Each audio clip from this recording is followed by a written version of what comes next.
मी जर तुम्हाला सांगितलं ही दम बिर्याणी बनवायला 1 तास लागेल तर मे बी तुम्हाला खरं वाटणार नाही. तर चला मग आपण रेसिपी बघूया. त्यासाठी चिकनला आधी मीठ, आलं लसूण पेस्ट, धना पावडर व हळद लावून साईडला ठेवून द्यायचं.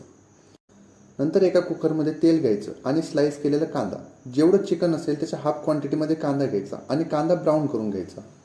त्यामध्ये टोमॅटो ग्रेव्ही, बिर्याणी मसाला, घरचा मसाला, लाल मिरची पावडर टाकून मिक्स करून घ्यायचं. मग त्यात आपण मॅरिनेट केलेलं चिकन टाकून त्यावर थोडीशी कोथिंबीर टाकून सगळं छान मिक्स करून घ्यायचं.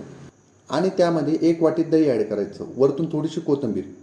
हे सगळं होत असताना साईडला पाणी गरम करत ठेवायचं. त्या पाण्यामध्ये तांदूळ घालायचे आणि तांदूळ ऑलमोस्ट 80% शिजवून घ्यायचे.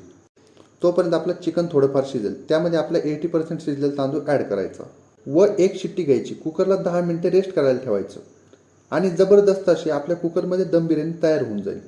नक्की ट्राय करा. रेसिपी कशी वाटली ते सांगा. लाईक करायला विसरू नका. नवीन असाल तर चॅनलला फॉलो करा.